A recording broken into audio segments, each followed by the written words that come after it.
We did it, Kyle. The last show, 2022. I can't believe it's been a whole year, but we got things.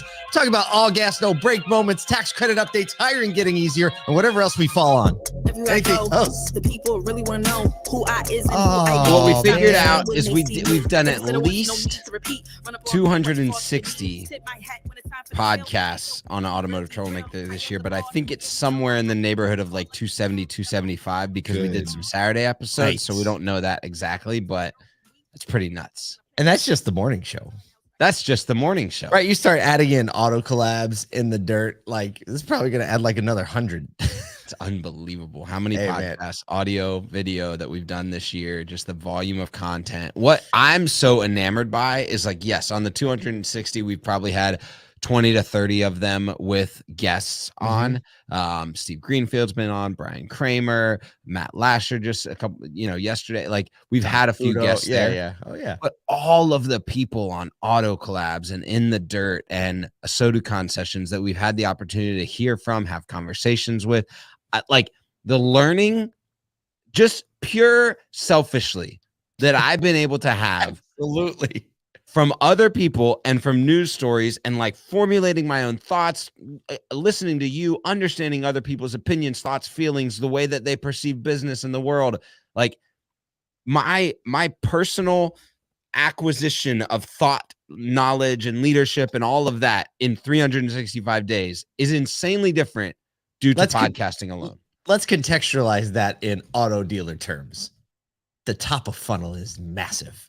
Massive. Just think about that. That's kind of what we provide, right? Like we work to give the industry as much top of funnel as we can. And then we try to get other people to distill it on the way down.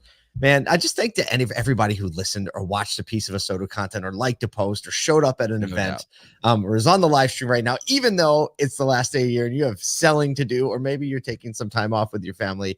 Thank you so much for an amazing, amazing 2022. We are doing everything we can to I was going to say 10x it. I'm not going to say. Don't you dare. Don't even do it. But we are doing everything we can to make 2023 like an all gas, no break, a Sodu. Like this is, we haven't even been an official company for a year, Kyle. Right. I know. It's crazy. Like things are about to get wild and we're going to have a whole bunch of fun and learn a ton, probably more next year. Like I just, the number of conversations, I'm just so excited. I'm like, I'm going to learn so much. I know. There's an element too, man, where it's just really fun to have like a thought partner. Like running a show on your own is fun and it's a lot of work, but having a thought partner that where you and I can just I just feel like we're playing tennis all the time, right? Like, oh yeah, take that one. Oh yeah, try to return this one. Right. Yes. That's how I feel. Like we're just constantly doing that. Like constantly challenging each other within a day and within a daily show even. And keeps you in shape. Yeah, it does. It keeps you in shape. There's always movement. It's great. It's amazing. All right. Well, let's get into some stuff. What else? What do you, okay. One of the fun things. We got all things used cars in a few minutes. If you're listening, watching anything like that, you're going to want to check it out. Because all things used cars is always good every week. I'm sure rounding out the year, David Long is going to crush it. And if you aren't getting it live, you can always go to Clubhouse app and check it out on the replay. Chris Reeves says, you're welcome. I know that he probably sees it on LinkedIn. So Chris Reeves, our head writer, says, you're welcome, Paul. We'd be remiss not to mention our team in all this. Right. Telling you what. Chris has put thousands of words together for the Asoto community. Our team has labored. Even Nathan's producing the show because Isaac's taking the day off, and the social media posts that you see and the admin stuff and the event organization and the content creation. It's a whole lot of work, but it's worth it. And this team cares a lot about you, the viewer, the listener, the member of the automotive community, the hand raiser that says, I care about this industry. So you see them out there too. Give them a little wink, if you would. All right. So year-end extravaganza, we've talked about it a few times, but I'm telling you, this is probably one of my favorite pieces of content of all the stuff we just talked about that we've made this year. We're starting to release clips and the whole thing's available. You can go to asoto.com//YEE year-end extravaganza, or go to our YouTube channel. Is probably, I think, the best place to watch it. So you can just search Asoto on YouTube or go to Asotube, ASOTU.BE, SoTube, and just check it out because it's so much fun. It's great family viewing. You can watch it on your smart TV. It's all the things. All right, we got some news to talk about because we got to get to all things used cars in 10 minutes. And then we have we're going to finish the show out with our top 5 all gas, no break moments of the year. So let's talk about tax credits. We've talked about tax credits a lot this year. We're going to be talking about them a lot more next year. But 2 updates just got, like, some more guidance came out that we thought important to put in the show because they're super relevant. And actually the first tax credit thing that I'm actually a little excited about because I was just kind of like bogged down. But starting January 1st, I think it's really good. It's amazing. Starting January 1st, there'll be a first ever EV tax credit for commercial vehicles. And this credit, get this, it's anywhere between $7,500, which is the same level as the consumer credit, all the way up to $40,000. Right. For small and large businesses. Yeah, which is, the $40,000 is for like trucks, like heavy duty, semi. I did a little more research since we put the show notes together. I have some more texture. Give it to me. So the vehicle weight is what determines the credit, right? If it's under 14,000 pounds, you 7,500. That's just kind of the straight line tax credit. Once it goes over 14,000 pounds, you're eligible up for the sliding scale. It can be up to 30% of the cost of the vehicle. So that means vehicles up to 120K. You could actually get that vehicle for 30% off. I think I want to start a business just to acquire those vehicles. Golly. Right? A 30% discount, just sit on that sucker for a year.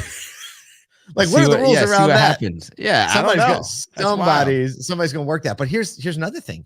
It's applicable to farm equipment, drilling equipment. So we're talking about like machinery equipment. And that there's never been a credit like that. And so, Travis Katz, CEO of General Motors BrightDrop, they do a lot of Amazon delivery vans and a bunch of other vans. He says we're already hearing from customers that say they're excited about this. So they make trucks for FedEx, Walmart, DHL. And I was like, customers, they're not talking about I don't think they're talking about their, FedEx customer. They're talking about the consumers who are like, yeah, I want my package delivered in an EV.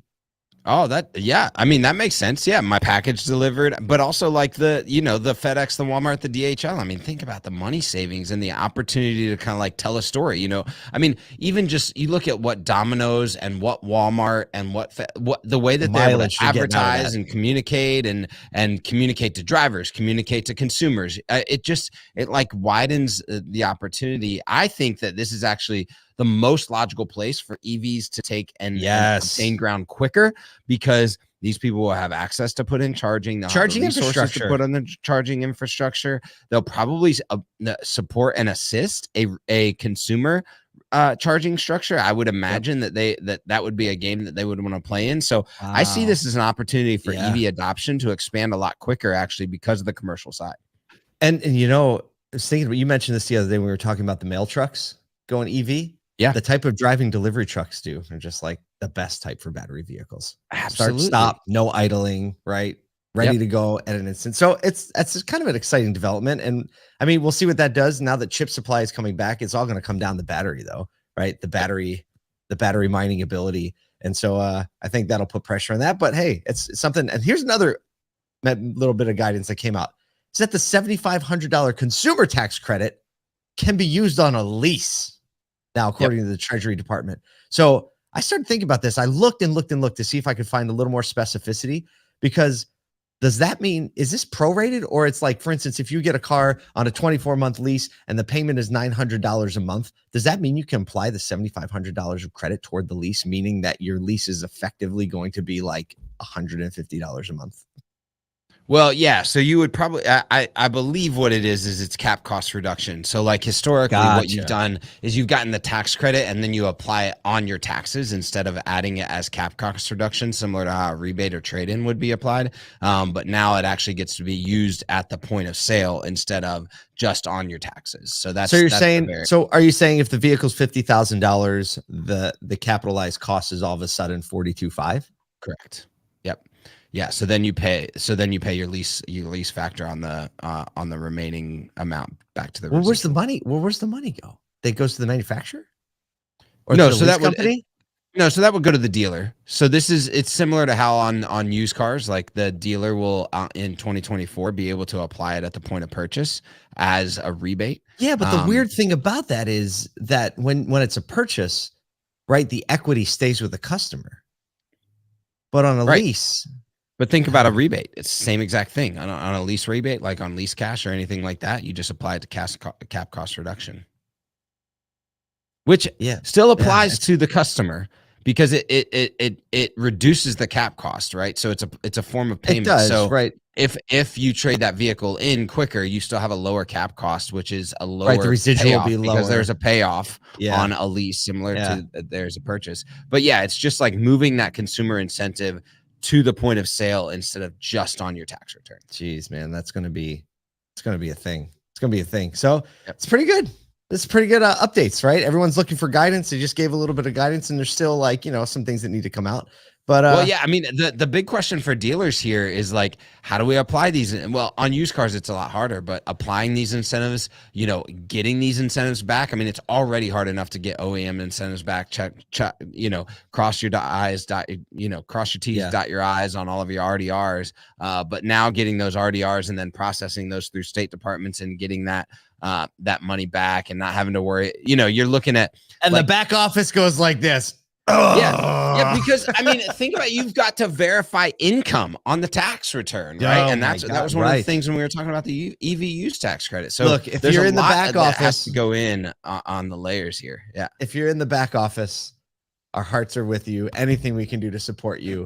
You are about to become much more valuable. some cookies, to the ecosystem. donuts, hot chocolate, coffee, whatever you need. Look, the dealership, the people that know already know that if you all aren't there, the whole thing comes to a screeching halt. But even more, workplace value going up. You know, so no one's gonna be looking for replacements anytime soon. Speaking of finding a replacement, Stop. Segue. Time.